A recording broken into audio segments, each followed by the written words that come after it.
Hey there, Kim Warren Martin here, and it is with great pleasure that I welcome you back to today's training on the Successful and Fulfilled Digital Summit. Today is Sales Day. Yep, Sales Day. Now I realize a lot of people don't like sales and often say, nope, I'm not good at sales, which most of the time is absolutely not true. Dave Ramsey said, we are all in the business of sales. Teachers sell students on learning, parents sell their children on making good grades and behaving, and traditional salespeople sell their products. Everyone sells, even if all you're selling is yourself on not being good at sales. Our trainer today is Greg Gomez III, CEO of Fast Start Marketer LLC. He is regarded as one of the top consultants for improving website and phone conversion and building million-dollar sales teams or funnels in under 90 days. In 2003, he founded several websites dedicated to helping small business owners and sales professionals use the power of the internet, the written word, and the telephone to generate better quality leads and have a better client getting experience. If you want to learn 3 key elements to building a winning marketing process every time, and if you want to know how to simply identify your biggest competitive advantage in your market and get more customers, and well, wait a minute. Why don't I just hand the mic over to Greg and let him share from his own brilliance? Great idea, I know. So why don't we give a digital applause to my friend and mentor, Greg Gomez III, as he trains on 7-figure sales funnel in 5, 4, 3, 2, 1.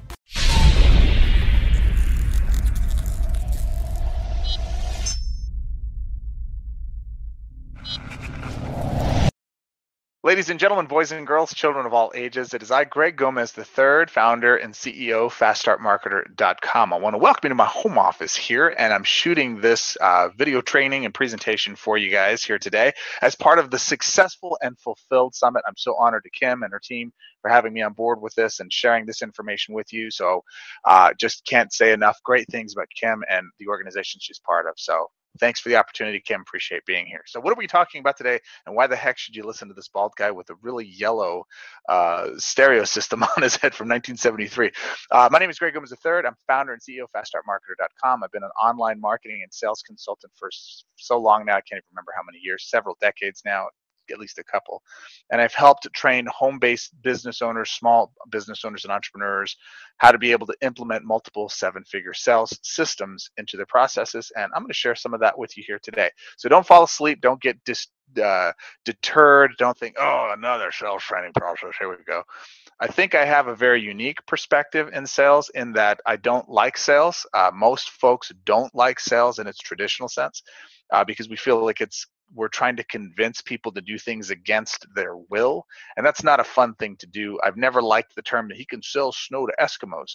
That's code for, oh, that person can steal, cheat, and thieve. Awesome. That sounds like something I don't ever want to do. But selling is a very important and necessary skill set that is underdeveloped in our marketplace. I think people and children alike are trained from a very young age to be fearful of sales, when at the end of the day, the way I define sales is really just helping people transform into a better life. And I don't mean that from a esoteric, creamy, karmic center of the universe kind of touchy-feely thing. I literally mean people want to go out and get a better quality of life, whatever that quality of life looks like for them as an individual. And a salesperson role and responsibility in that is to help them have enough confidence to take those action steps into a bigger, better role. Now, we also have a ethical obligation to make sure that we are working hard to help those folks and promoting products in a way that will help them. And so at the end of the day, I view sales as really helping more than manipulating. Actually, manipulation isn't it at all.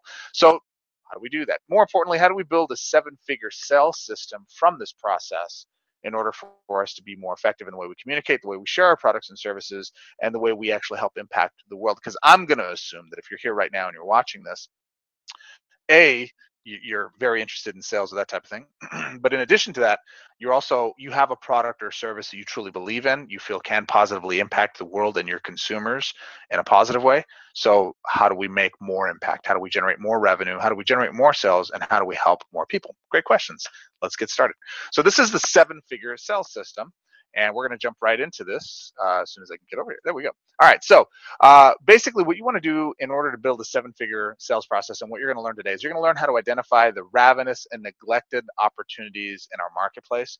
I'm going to share with you ways that you can increase engagement and multiply your bottom line revenue by 10x and then some.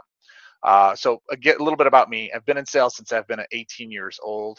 I have over 200 friends and family. I got started in the network marketing space of all things. Like, not only is sales bad, but then think about the network marketing space as well and how much people enjoy that, right? So as you can guess, I'm Hispanic, Greg Gomez. 200 friends and family, went to every one of them, and none of them wanted to buy. So I immediately learned that I hated sales. So of course, what did I do as a person who hated sales? I took a telemarketing job because, of course, that's one of the things you have to do. And there's 2 things that I learned as a telemarketer. Number one, everyone is already a good salesperson. World class is different, but a good salesperson, because you've been able to negotiate dates. You've been able to, I hope you have, you've been able to negotiate relationships. You've been able to negotiate certain things in your life. Anything that you felt that you've got to win was a direct byproduct of your ability to sell. If you ever even borrowed the car from your parents or got permission to go do something from your parents, that in itself is a sales transaction, and that's something you're able to do at a good scale. Now we're going to show you how to actually consciously, purposefully use those 2 things in order to go build yourself successfully out. So in 6 weeks, I actually took these principles and concepts that I implemented after failing in several businesses and built a sales organization that made a lot of money for me. In fact, it was adding over 250 people, consumers a week into my team in less than 6 weeks of building this team, and ultimately made me one of the top distributors in one of my organizations. It made me one of the #1 sales reps that I've ever been in any organizations. And for 9 years, when I was in that private sector, I was always the top associate in anything I did. And then I went into the private sector, started coaching and consulting, and which has led me to here. Long story short, one of the first businesses I built did over $4.7 million in the first year as a direct result of implementing these strategies. And now I'm going to share these 7-figure strategies with you. How's that for a segue? Let's get into it. So if I had to start over, what would I do differently? One of the big questions I always get asked, which is not a completely good question, so I'm going to show you how to ask it the right way. People always come to me and say, Greg, if you had to start over and come from your mountain on high, what would you do differently? There'd be a lot of things I'd do differently, but the core of it is I'd still have to learn to sell. And we have the static answer of, well, I wouldn't change anything because then it wouldn't lead me to where I am today. As trite as that is, that's also very true. See, I wouldn't be where I am if I didn't have to make a million soliciting phone calls over the phone, cold calling folks. You learn a few things about how to connect and how to engage and how to converse with people in a way that you would never be able to get that no matter how much you studied with a booklet or from somebody. So what I'm going to do is take over a million soliciting phone calls experience. And I'm going to cram, I think, the most important elements that you need to help you get things done. And as a result, show you how I do those things differently. Now, the right way to ask this question, if you had to start over, what would you do differently? Including losing your skill sets. If you had to start over without the skill sets you have now, what would you do? And so that changes the answer, because if I started over with my same skill sets here, that's no big deal. I do that often in business where our campaigns will stop working. We have to start over. But I have my skill sets. But if I had to take my skill sets away, then the first thing it would be was develop those skill sets. So there's 3 challenges as entrepreneurs that we face. First off, obviously time. We don't have enough time to go do the things we want, but we don't have time. We make time. And that becomes one of the challenges that you need to focus on, is carving out dedicated time uninterrupted for your business to be able to be focused on. Let's concentrate on time for here just a minute. So selling is an important part of what you're doing. You have to make specific time for it, uninterrupted. Draw boundaries, especially if you're starting a home business or a small business out of your side hustle. Very important that you're clear and draw boundaries with your loved ones so that you can make sure that you have the time to actually sell. The most important element in sales is prospecting, and I'll talk about that here in a minute. You need a marketing budget. I don't care what anybody says. You're going to have some type of budget to be able to put towards growing your business. And because of that, you definitely want to make sure that you are aware of the time frame necessary for getting that done, but also setting aside a few bucks. It doesn't have to be a lot, but even $100 to $200 a month is something viable that you can do for either purchasing lead or generating leads. We're not going to talk about those here today, but that's what we focus on within our consulting business, is showing folks how to generate their own leads. Skill and knowledge. Skill comes with practice. It's just like riding a bike for the first time. Just gave a talk on this morning. Think of a time when you had a child that you cared about, that you actually liked, and you were helping them learn how to ride a bike. We didn't discourage them. We knew that they could ride the bike, but it's scary for them to get on that bike and develop that skill. You're going to scrape your knees, you're going to fall, you're going to hurt yourself a little bit, but you're not going to, you're not going to terminally injure yourself for the most part. You're going to develop and get better with more knowledge. And the more you know, if I counterbalance, my head needs to be suspended from a string and the bike rotates back and forth. The bike can move all at once, but my head needs to stay stationary. Well, the more the kids know this and the more information they get, the better adequately prepared they're going to be for actually doing this thing. Same's true for you. I'm going to try to give you all of the little insights I know about how to do this stuff to be effective. And it starts with 3 basics. So 3 basics: successful marketing, successful sales, successful anything in marketing and sales comes from these 3 core elements. These are in order of importance, and they're critical. Number 1 is market selection. The key word here is to nicheify. Ding, that's a trademark term there apparently. If you're selling meat, you don't target vegetarians, right? You don't go out and try to convince folks. That's a difference between sales in a traditional sense and the way that I tell you what you're going to learn here in sales. We're not trying to convince folks why they should start eating meat again for all these various reasons. That may work for a few people. You may be such a great, influencer that you can convince enough folks to try meat, but that's a very difficult way to do it. Instead, what I tell folks is go focus on people who are already eating meat, and that makes your journey a lot easier for them to eat your meat. It's a very weird kind of example there, but that is it. So one of the questions I always tell my clients to work with is, who are you best able to serve? What do you do best, and who does that best serve? Pick one thing. Now, this is a huge, huge problem in most sales reps. They try to get this laundry list of every little thing that you do well. It does this, and it does this, and it does this, and it does this, and it does this. And because of that, we want to make sure that our product can help everybody. That is the absolute last thing you want to do. That decreases conversion and ultimately makes it a lot more convincing than it does systemizing and streamlining your sales process. So pick the strongest thing that you do, the thing you do better than anybody else. Start with that one benefit and only focus on finding people that one benefit will make a difference to. You got it? Write that down. What is it that you do best? Who are you best? And as a result of that, who are you best able to serve? What's the one benefit you provide? Who does that best serve? Write that group down, okay? And be specific. Be specific. Second thing, message creation. So we have our market. We know who we're talking to. What do we say? So what does your target market need to hear in order to be excited enough to give you actual money, right? Time or money. So money is, we do a transaction here. First, you need attention. Then you need time to educate and create interest and desire. And then they'll be willing to give you either more time or they'll be willing to give you money. So that's kind of the hierarchy of the way that this process works. Your message has to be so compelling and so laser focused to one specific person's needs and challenges, not based on what we want to sell, but on what they want to buy. When you focus on that and you create a compelling message that gets those folks to say, holy cripes, that's speaking directly to me, I want that, you're going to get a massive reaction that will have them give you money in exchange for your benefit. That's ultimately what we're looking for. It's not what you want to sell, it's what they want to buy. I want to say that again. I can't burn this enough. Screenshot this, tattoo it in reverse on your forehead, look at it every morning when you get up to wash your face and brush your teeth. Kidding, disclaimer, don't do that. It's not what you want to sell. I get that you love your stuff. Awesome. That has no bearing on your prospect.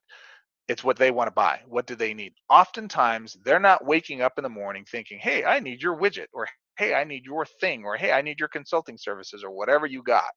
Their main focus is, I'm waking up and my back hurts, or I'm waking up and my neck hurts, or I'm waking up and, oh, I got to pay the bills, or I'm waking up and I've got the normal things that are going on in their lives. And when you start to look at your benefits, your solutions from their challenge starts, from where their pain is in the beginning, you have a completely different perspective on what you're offering and how it can help them in their lives. Start there, not where you want to sell, but what they want to buy. Okay.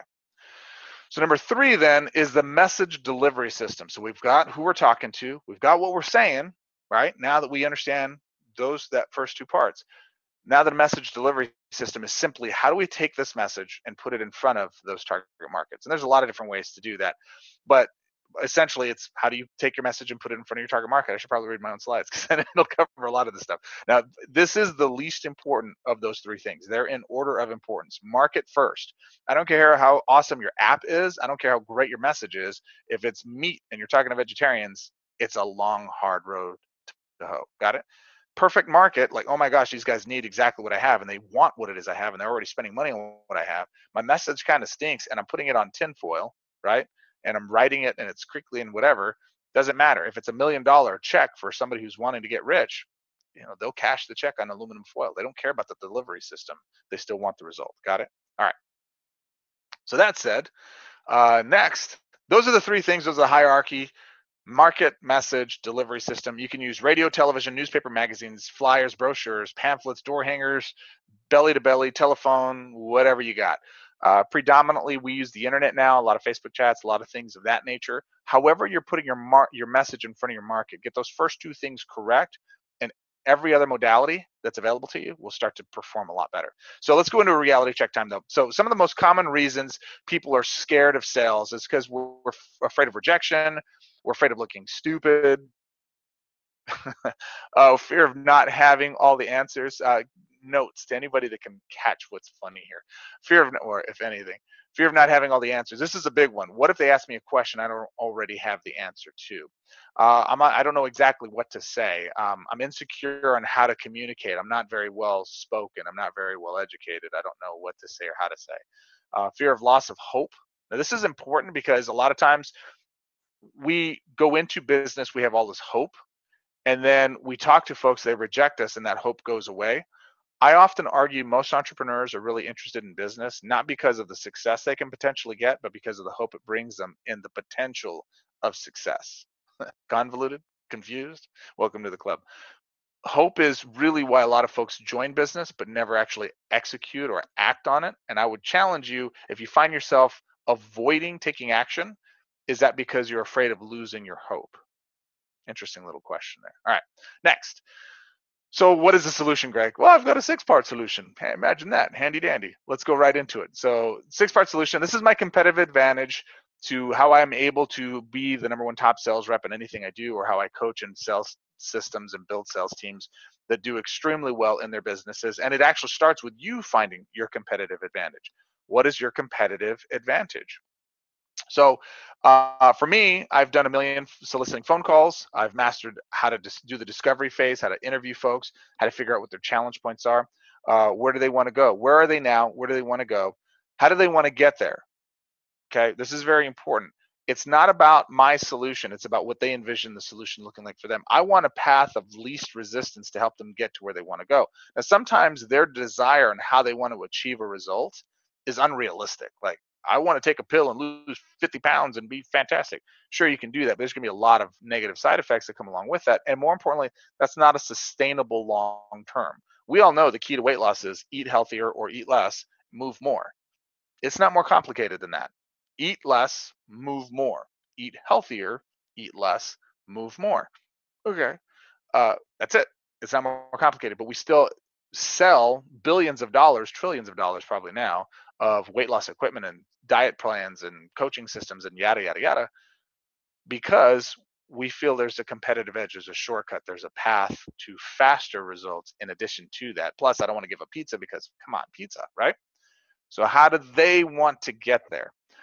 And then you learn how to position. I know how to position my offer to bridge between where they are and where they want to be. This is some of the stuff that I've mastered. So I take folks through discovery. What do you want? Where do you want to be? Where are you now? Where do you want to go? Great. And then my sales message just becomes a bridge from where they are to where they want to be. You got it? It's not more complicated than that. Figure out what they want, show them how to get it. So the first thing you need to do in order to be effective at communicating sales is have a rock solid, unique selling proposition. So what's a USP? It's a unique selling proposition. It's the answer to this question. Write this down. Why should I choose your offer versus every other solution available to me, including doing nothing at all? What if I don't do anything? What's the worst that happens? So let me say this again. Why should I choose your offer versus every other solution that's available to me, including what if I just do nothing at all? You need to have an answer to that. So this is why it's so important that your product is specific. Your benefits are very specific to the one best thing that you do, and only talk to those folks that would benefit the most from that one thing. Everything else becomes irrelevant. So if I say, let's say I'm the world's best lead generator, I can show you how to get leads online better than anybody else. Well, there's a lot of folks that teach how to do that. Maybe I'm specifically the best for helping small home business owners learn how to do that kind of thing, because that's what we've done for the last 15 years plus, is help folks that are in home businesses, small budgets, get the best quality leads for themselves that can directly turn into sales right off the phone. So go get a lead, get on the phone, talk to them, exactly what to say to get that person to come into a cash in hand customer at a profit. And that's one of the big things we do, is help consumers or help small businesses get people educated, pre-interested, already pretty much ready to go, dirt cheap for $2 to $3 to $5 a lead, that are pretty much ready to go and will give you money at a profit. So if I spend $5 on a lead, I better get $6 back. Cool. I'm getting paid to bring people into my business. Does that make sense? So that is literally, that's what it should be, but you'd be surprised how foreign that is for folks. So I have an answer on why they should choose us to do that. That's my unique selling proposition. That's exactly how we help folks add 5, 10, 20 people a week into their businesses where they weren't able to add 1 or 2 new clients a month. And because of that, that becomes our key competitive advantage. Why is it for you? Why should I choose your offer versus every other solution, including doing nothing at all? What if I don't do anything? Cool. If you don't have leads for your business, eventually you don't have a business, right? Leads are crucial to your business, don't you think? Yeah. Are you satisfied with the lead flow that you're getting for your business right now? No, I'm not. Okay. So if I could show you a way you could double that and get much better quality prospects for your business, wouldn't that be worth 5, 10, or would that be worth 20 minutes of your time now to learn how to get it done?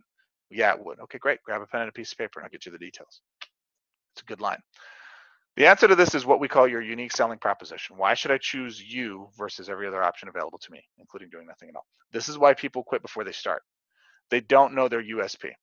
This is one of the most important elements you're going to develop as a business owner. Why should I choose you? And I spent a lot of time on this. I'm really hammering this because most folks don't understand this concept. They don't get why they need to say it. Mine's good. You should just take my word for it. That's not good enough. There's Amazon. There's, Google for everything. Like Google Flights now. Google has its hand in everything. I can choose a million different options now online, and Amazon sells them all usually cheaper than what I can get anywhere locally, right? So why should I pay a premium for you specifically? You need to know your USP. Because folks don't know their USP, they don't know how to position their offer, they don't know how to competitively place it in the marketplace, and as a result, they don't last long. So the second thing now, once we know what our unique selling proposition is, we need to get leads, we need to generate traffic. So there's several different ways to do this. You want to identify 3 target markets to go after.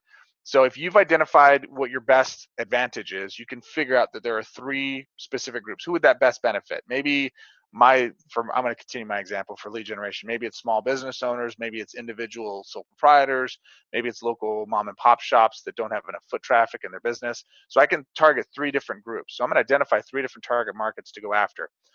I can find a good affiliate offer. Now, this is something that is a shortcut online for me to do, and it's something that's very impactful to do. You can go to several different places online. You can look for affiliate generators. ClickBank is probably one of the most obvious ones. And you can look for other offers that are similar to yours that sell a product like yours. Or you can do a search for other programs that are available that are like yours. You can find their offers and become an affiliate of theirs so you can sell their stuff. You don't have to create anything. You don't have to go through it, or you can create your own product and go from there. You dial into your sales message. You actually find out exactly what it is they're doing. It's actually dial into their sales message. Figure out what they're doing, which one's converting best, and ultimately find out what is converting and what's working in the marketplace and what isn't. You'll find the top producers and figure out what are they doing. Model their sales messaging. Don't try to recreate it yourself. Have them do it. And then eventually you create and test an offer. You go through, you take what's working from them. Again, don't plagiarize, don't copy it, swipe and copy, but definitely model what is working in theirs. What I'll do for an affiliate offer is I'll run an offer. I'll go do a lead generation for it first to get a name, email, phone number, see who buys, and then contact that person afterwards to figure out why they bought. Offer some type of bonus free. I don't sell them anything. I just interview them to figure out why did they buy. What was the number one reason they made a purchase? I then go focus on those things in my messaging, because if that's what got them to buy, guess what probably should be at the forefront of my message. So that's a quick way to go generate some leads.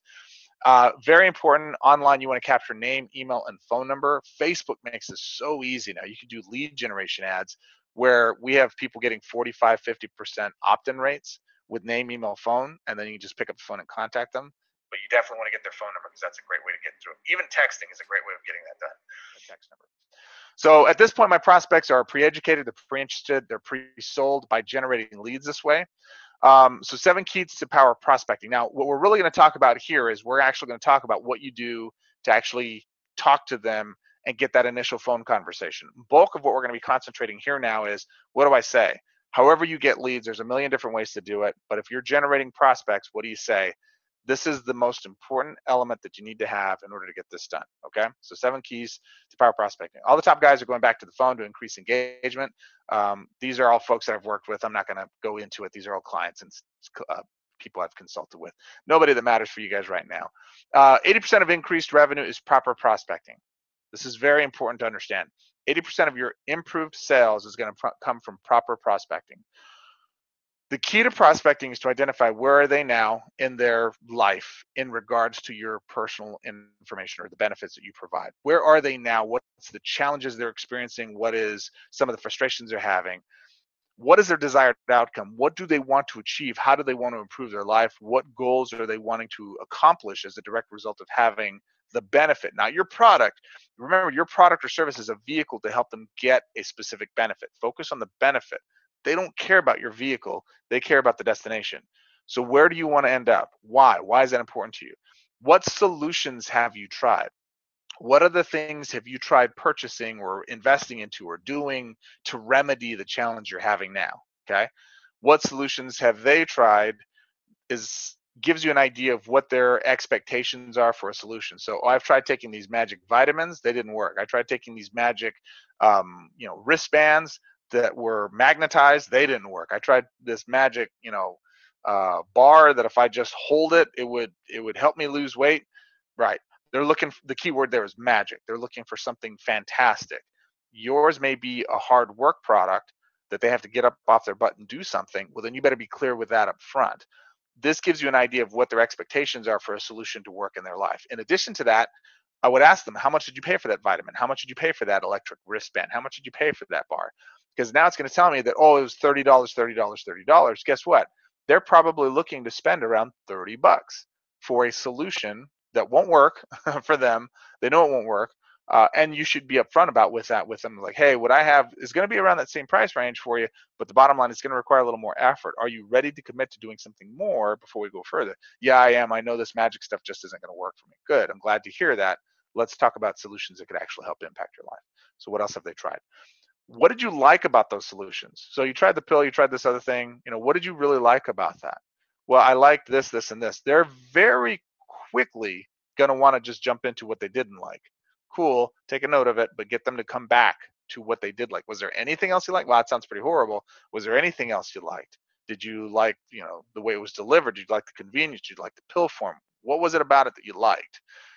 And they talk about that. We'll get to the negative. And they keep coming negative. Hey, I will cover, trust me, I'm going to give you plenty of space to talk about the negative stuff. I'm trying to find any redeeming qualities about the product or service you tried beforehand that was actually good, or that you expected, that you were hoping for, that drew you to it. Well, I was really hoping to get this, right?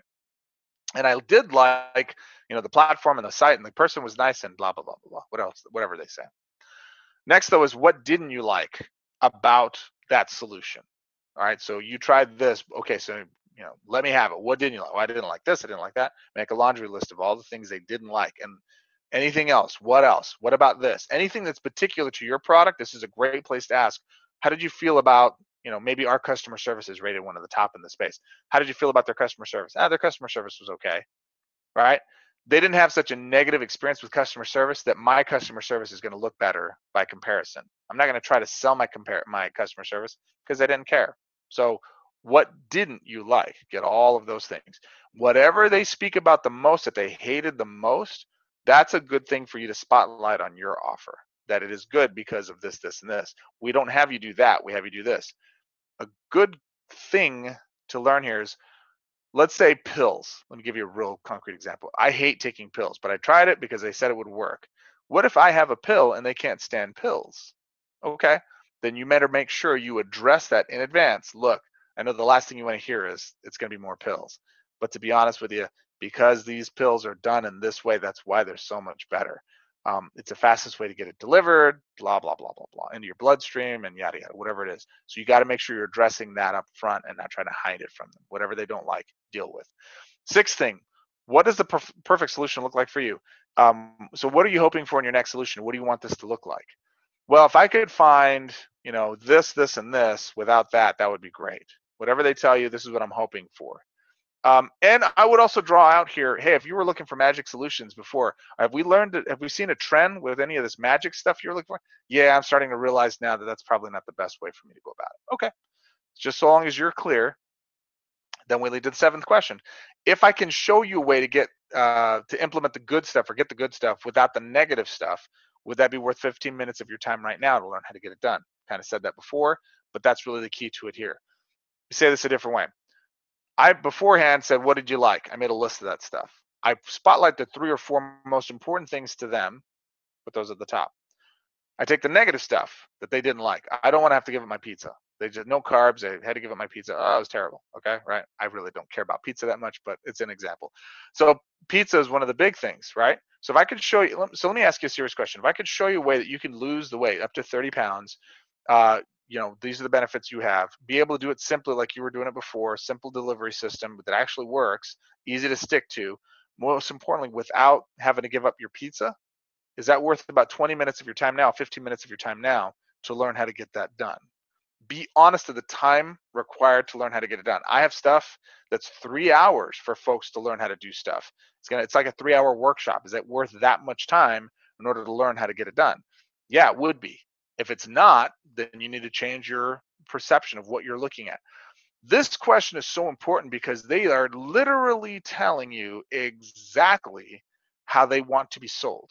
They're literally laying out for you, hey, I want these things, I don't want these things. So if you can present me this, guess what I'm going to do? I'm going to give you money. They're literally telling you how to create a perfect presentation. And that is why these questions are so important in prospecting. So what's the challenge? What's keeping you from? What other solutions have you tried? What did you like about those solutions? What didn't you like about the solutions? What are you hoping for in your next solution?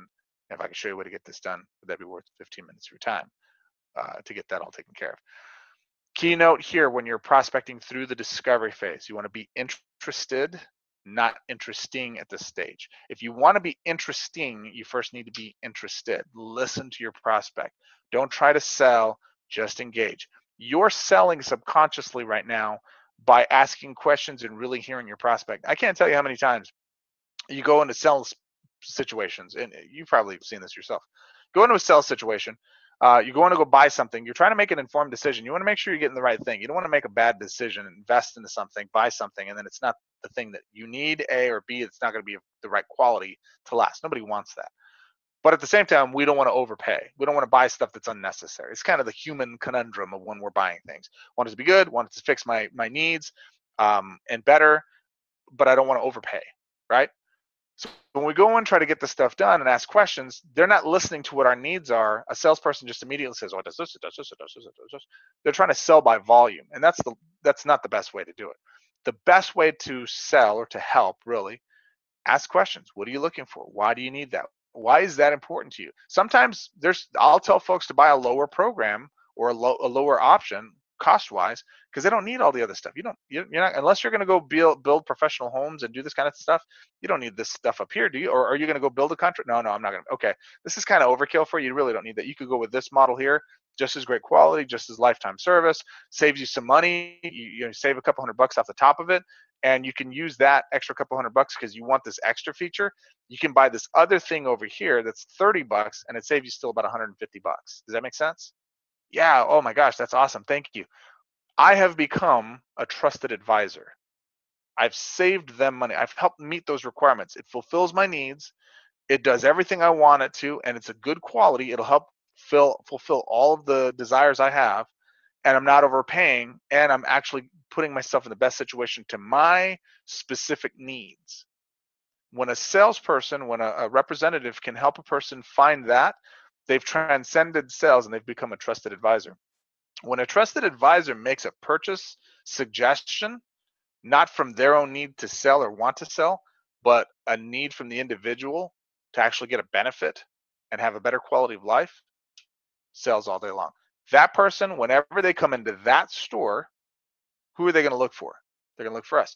Same rules apply to us in our business. Whenever it comes to that specific topic and they hear somebody else that needs it, maybe they don't even need the service anymore, or they don't need another shipment of your product or whatever it is that you're providing, but they hear somebody else that needs that same thing. They're going to recommend them to you. Oh, you've got to go talk to Kim. She's fantastic. She's amazing. Oh my gosh, she's great, right? This is everything. You do this correctly, it goes back to the original thing I said before. It's 80% of your prospecting. Okay, so I really want to make sure we're clear on this. This whole process for 7 keys to doing effective prospecting and discovery phase, that's what it comes down to. Okay, so step number 4 now is presenting. I'm going to blow through this. Presenting is there's 12 points to an effective presentation. There's a lot. I'm not going to have time to go through all of this. But the key is you have an introduction. You talk about the benefits of what they can learn from that day. You identify the problem, and you can do this as a quick one. So, hey, my name's Greg. Identify the problem. Maybe it's weight loss without having to give up your favorite pizza. I introduced the solution. There's several different solutions that are available out there. One of the things that I was looking for a solution that had all of these good things that we just talked about a minute ago: easy to do, easy to commit to, simple to add to my daily routine, do some moderate light exercise that I'm normally doing that I'm inconsistent with and I'm still losing the weight without having to give up my favorite foods.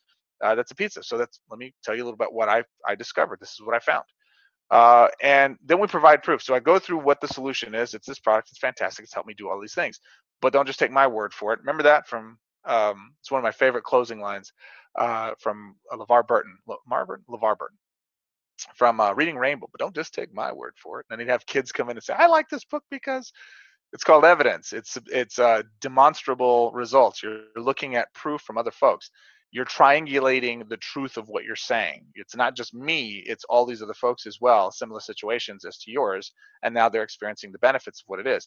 Because the 3 stages that a prospect goes through is, show me that it works, show me that it works for others like me. How do I know that it'll work for me specifically? So you want to show lots of case studies and proof and evidence and things of that nature. Now you want to explain the offer. So here's what I've got for you. Here's what we've put together. As an introductory offer, here's what we're putting together. It's got this, this, this, and this, a couple of bonuses on top of that. We go from there. Now we want to go value, positioning, and testimonials. So we're talking about what the value is of this product or service versus doing this thing individually. So if we were to buy all these pieces separately, for this Facebook group, you're paying $30 a month. For this product itself, you're talking about normally $99 a month for something like that. For this starter kit, we're talking about $175 as a starter setup. For this little piece of exercise equipment, you're talking about $195 value, et cetera, all the different pieces individually, talking about their value. Collectively, you're talking about over $600 in value, and totally worth it. Even if we were just to do it at $600 right now, or if we were to round it up or round it down to $499, right? Totally be worth it. Couple of testimonials. My gosh, I used it. It was this, it was that, it was fantastic. But we're building the value of what it is, right? Then we do the price. But today, as part of this promotion, you're going to be able to get it for just $99. I want you to look at the psychology there. It's $600 in value. You get it for just $99 today. Okay. Bonuses, but that's not all. For acting today, for everyone that takes advantage of it right now, here's an exclusive bonus we've put together because of this. I have a Facebook group, a private Facebook group that I do work with, and I bring in folks that I work with, just like the Successful and Fulfillment Summit here, right? It's not just Kim and a few other folks that are here. You get a wealth of knowledge, a lot of great trainers and teachers that are coming together to provide you with fantastic content to help you improve the quality of your business. So it's not just, or you and becoming everything that you want to be.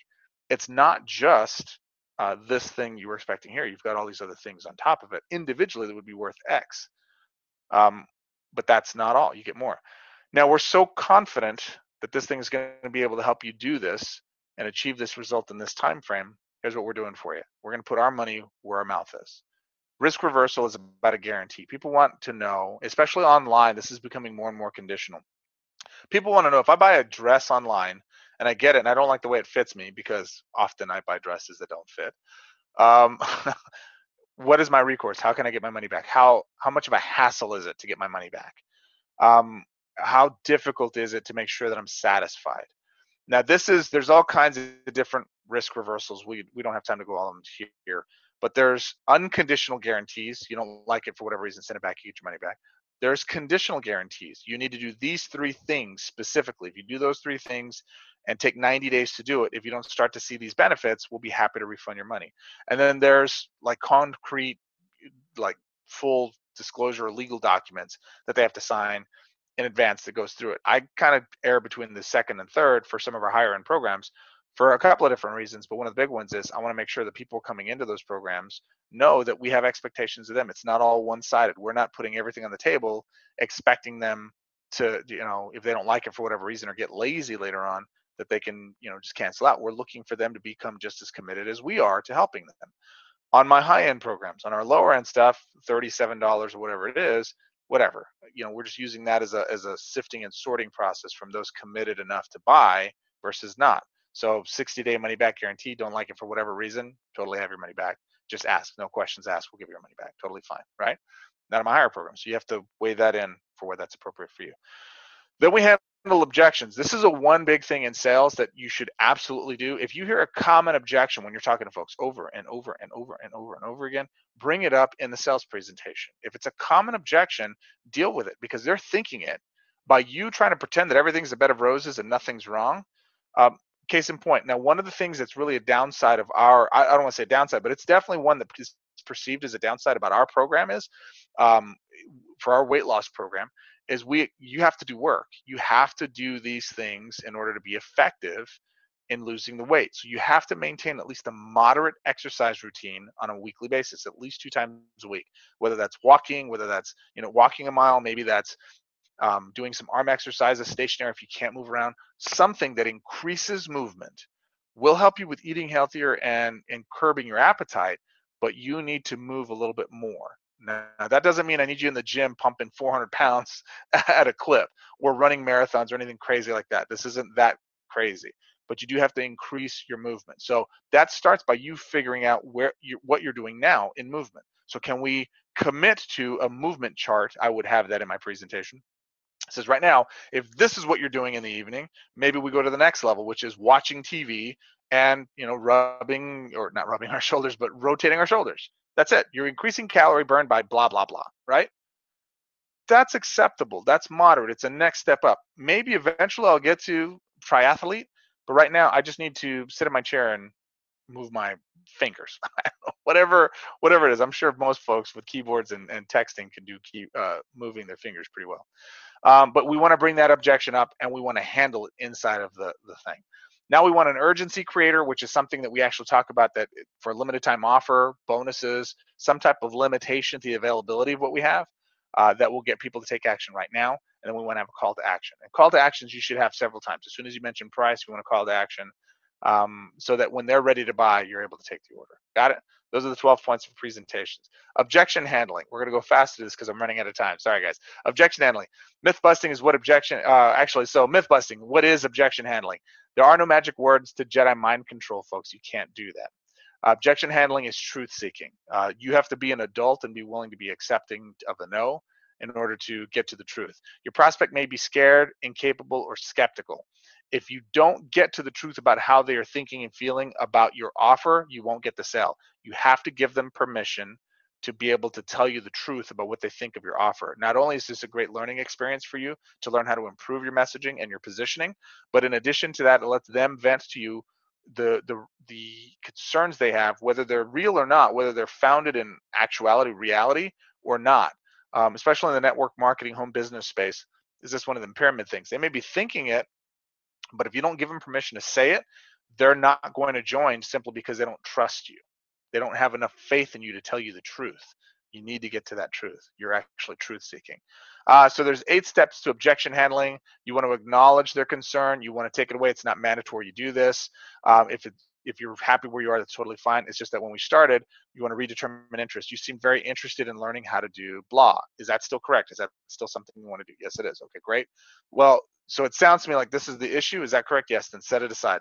Let's set that issue aside. If I can show you a way to get it done today without risking any money at all, is that something that's worth, doing this so that you can get the results? Yes, it is. Let me make sure I'm clear. So if I can show you a way to get this done today so you're not risking a nickel, are you saying you want to take advantage of this offer today? Yes, I do. Okay, great.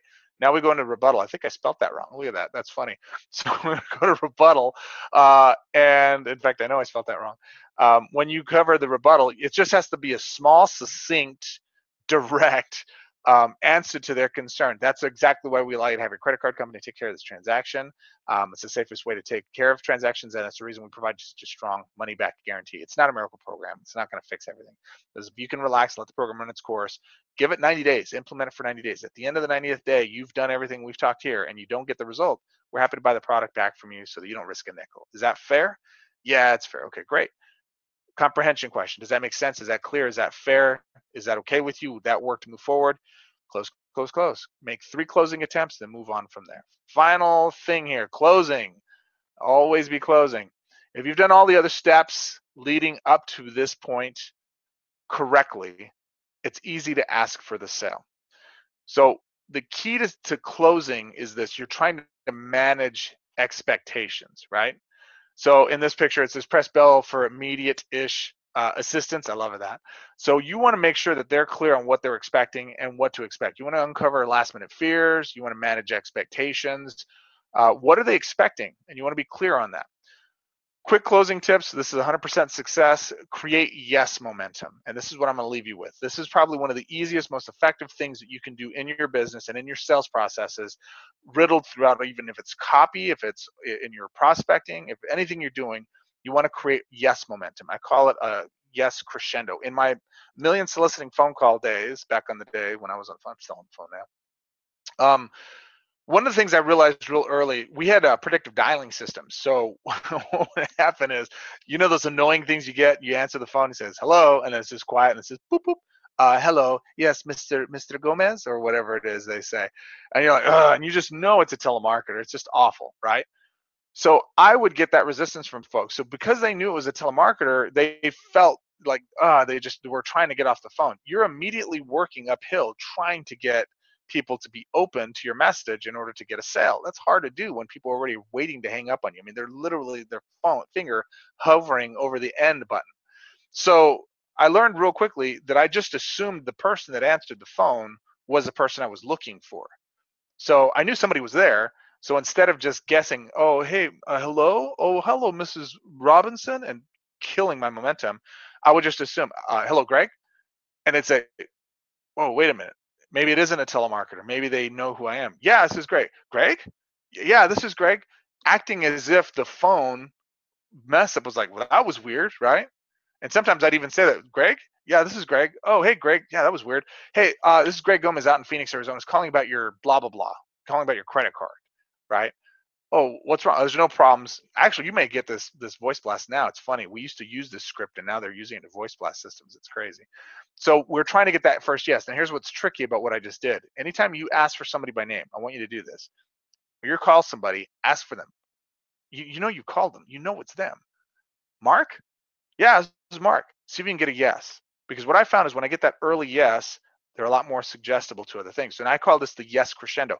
I would get 3 to 5 yeses first before I'd ask for anything. And I found that when I got 3 to 5 yeses, I get more people engaged in taking action and complying and getting a pen and piece of paper and taking information and being more open and suggestible than if I didn't get those 3 to 5 yeses. Okay. How do we do that? Several different ways. Does that make sense? Do you understand that now? Did I answer all of your questions? How do you want to get started today? Right? Now, this is the crescendo. Does that make sense? Yes, it does. Okay, are you clear? Cool. Do you understand that now? Something that makes sense and understanding something is a little bit deeper of a yes. Does that make sense? Do you understand that now? Or, oh, yes, I do. Okay, great. Great. I like to have them explain stuff to me. Do you see how that would work? What is the biggest benefit you see that would make an impact for you? Or what's the most important thing that would help you? What do you've got? Well, I think that it would help me do this, this, and this. Great. Yeah, that's exactly right. And then we add another thing. In addition to that, you add another layer of that benefit on top of it. It'll also help you do this, this, and this. Does that make sense? Oh, yeah, I didn't think of that. That's pretty awesome. Okay, great. Did I answer all of your questions? Yes, you did. How did you want to get started today? Was that Visa, MasterCard, American Express, or Discover, right? Or if I want to say, great, does that all make sense? Awesome. How do you want your name to appear on your paperwork? Is it just first and last name, or did you have a middle initial you wanted to use? We'll use my middle initial. That's a trial close. It works really well. Great. How do we want to get started today? Is that Visa, MasterCard, American Express, or Discover? See how many choices I'm limiting for them? I don't have to do much other than have them do. Have them tell me exactly what it is they're looking for, or what options you have. You have 4 options: Visa, MasterCard, American Express, or Discover. Which of those works better for you? Well, Visa, but, right? So now I know it's a Visa. Now they're going to give me an objection or an issue, but I'm down to Visa. You said Visa card before. Is that right? Yes, I did. So did I answer your question? Yes, you did. Okay, great. Visa card, do you have that in front of you now, or do you need to go get it? I need to go get it. Hang on, I'll go get it. Okay, great. They go grab it. They come back. Great. Billing, that card, you said it's a Visa card. Is that right? Yeah, that card should begin with a 4. Is that correct? Yes, it does. Great. What's that account number beginning with a 4? It's 4327, blah, blah, blah, blah, blah, right? Awesome. Billing statement for this account. What address does that go to? These are all little helpful things to go through when you're pulling credit cards of that nature. All right, cool. Let's see what else we have here. That's a different thing. All right, so reality check time. Listen, I've given you a bunch of stuff here. I could go on for hours. We don't have enough time. There's tons of other stuff we have available for answering. I hope that you got some value out of this. I think what really is most important with all of these items is all 7 of these items that you go through. So it's a 6-part solution. Have a rock solid USP, get leads, generate traffic, however you need to do that. 7 keys to power prospecting. Go through those items. Definitely make sure you're presenting using those 12 points. Handled with my 8-step objection handling process. Closing is simple if you do the other 3 parts correctly: prospecting, presenting, and objection handling, and Q&A. And most importantly, the key here is, as good as this information is, it's meaningless without implementation. The key for you is you have to take this material, put it to use, and even just use any of the little tidbits. This is a lot. So I would highly encourage you use this as a resource. And I charge, just so you know, because I care about Kim and the Successful and Fulfilled Summit. This entire course, like all of this detailed stuff, this is like a $3,000 training course that I do for sales, for our team members and people that I work with. We help them flush out all of these different pieces of what they do. And it's also part of our $6,000 and $20,000 coaching processes. I've been paid $75,000 for these sections alone for businesses we've helped implement into their businesses, because they yield $1 million processes and sales and results. So when I say this is a 7-figure sales process, I literally mean it produces and yields every day in my businesses and thousands of other businesses we've consulted with, 7-figure results if you implement them. But you don't have to consume it all today. Just pick something that you can use right away from and implement that one piece. Yes, momentum, the 8-step objection handling process. Really, I would tell you the 7 keys to power prospecting, probably one of the most important elements that you can use right away. We probably should have just concentrated all on that today, but sorry, I over-deliver. I hope that you got some value out of this. If you would like some more information, as if this wasn't enough, if you'd like to engage and have some more follow through and have some free bonuses, one of the things we're doing is putting together some cheat sheets for all of these different things for you guys to use. If you want a copy of that, you can text my name, Greg, G-R-E-G, no stutter at the end, no 2 G's, to 408-913-6963. I got a cheat sheet here I got to look off of. 408-913-6963. If you text Greg to that, we'll have some type of correspondence that'll go back to you guys, get you in contact, and get you some of these cheat sheets off of this. We have a prospecting script. We have a couple of different freebies we're going along with that. And we're considering adding a consultation into that with one of my team members to kind of walk you through and see if there's some other potential there for you guys. If you're interested in that, let Kim and these guys know so that we can kind of guide you through that. But essentially, that's how this works, or the rest of the folks here with the Successful and Fulfilled Summit. My friend, I appreciate you. I know you could have been anywhere in the world for the last 45 plus minutes. You chose to spend that time here. I hope that you got some tremendous value out of it. And if you did, awesome, let us know. And I look forward to seeing you on the next one. All the best. Take care. I'll talk to you on the seat. Hi, I'm Kim Warren-Martin, and I'm the founder of Successful and Fulfilled, where our mission is to help women to embrace the courage I know you already have to step out of your comfort zone and live life the way you want to live, not just the way you're expected to live. It's not about leaving your job, your family, or school, or any of that. It's about launching into what I call the hashtag undeniable you.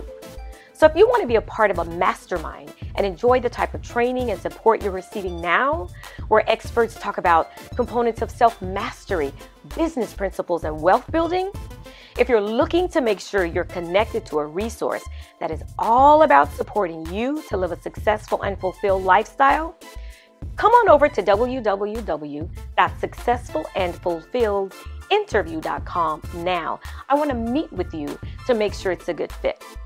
If you want to be a part of this movement of individuals dedicated to not only the emotional state of happiness, but also the soulful state of fulfillment, I invite you to a private conversation to make sure you learn more about us and we learn more about you.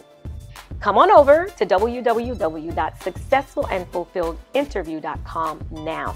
It is a great way for me to learn more about what you want to be successful, about what you need to be fulfilled, and what's most important to you in your life. This is a highly customized membership, so we are very selective. And so I want to meet with you to be sure it's a good fit for both of us. If you're ready to share your talents, your skills, your treasure, your expertise so someone else can live a successful and fulfilled life, this is the place to be. Maybe you want to share your story, or maybe you're called to serve others. If you want to collaborate, network, and connect with a group of women who have this one guiding belief: you don't have to sacrifice your success for fulfillment, nor do you have to sacrifice your fulfillment for success. You can hashtag have it all, as long as you're the one who defines what it all is. So I invite you to come over to www.successfulandfulfilledinterview.com. Make sure you register and I'll see you there. Now you may be wondering, why do I care? Why do I do what I do? Well, my big why is to help women all over the world live life the way they want to live, the way they're called to live, the way they're created to live, the way they're purposed to live, and the way they're destined to live, not just the way they're expected to live. George Washington Carver said, "No individual has any right to come into the world and go out of it without leaving distinct and legitimate reasons for having passed through it." Growing up, I was absolutely convinced that singing and dancing on Broadway and being in movies in Hollywood were my distinct and legitimate reasons for being here. I could already see my name in lights and experiencing the costume changes, etc., etc. I even planned to go to performing arts school for college, but was waiting on the perfect time to announce it to my parents. Now, when I was a senior in high school, my parents invited me into the living room one night because they had an announcement of their own. They said that according to the Wall Street Journal, engineering and computing careers would be some of the top careers of the future. So because I was the oldest and because I was a role model, they were going to send me to engineering school. Now, all I could think of, my 18-year-old self was just like, how am I going to get an Oscar at engineering school? Literally, I felt like my entire life rested on that moment. Now, no amount of respectful rejecting could change their mind. So I went to school. I went to engineering school, and 2 years and 8 months later, I came out with a Bachelor of Science degree. Yes, I did, in a short time. And what I thought I had was my freedom. I thought that paper gave me my freedom and would please my parents. But I got a job, a real job. The money got good. I got promoted. The perks were awesome. I did well, and I was a wonderful role model, and my sisters followed closely in my footsteps. So there I was, a very artsy, analytical person in a scientific, technical world. And someone realized that about me and called me up one night and invited me to run the Women's Initiative for this multinational corporation. So my role was to help women get to the top on the technical side and on the business side. So I thought about it a couple of days and I said yes. And I did that globally. And I was literally told I changed the face of the corporation. One day I was working with a woman who actually told me no. She didn't want to get to the top. Now, I was absolutely shocked, but deep inside, I totally understood her. And all I could hear was my dream asking me, you know, Kim, you spent all this time helping all these women get to where we want them to be, but you never stop to ask yourself, where do you want to be? I had completely lost sight of my dream. And at that moment, I realized that the only thing the role model in me was demonstrating was how to live life the way I was expected to live, not the way I wanted to live. I was successful, yes, but I was unfulfilled. And for me, that was a defining moment. You see, I still love the arts, but what I realized is that the singing, the dancing, the acting were more about freedom for me, not entertainment. Freedom of expression, freedom of being, freedom of doing. And working with women all over the world, I have come to realize that every woman was born to live in a soulful state of fulfillment. And ladies, we can do it because fulfillment is not a fantasy, it's a formula. And what I do know is I am not alone. There are other women out there like me who want to live a successful and fulfilled life. So is that you? If so, here's what I want you to do.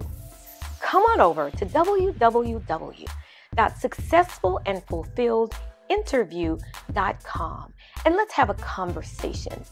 I really, really look forward to seeing you there. Enjoy the rest of the summit.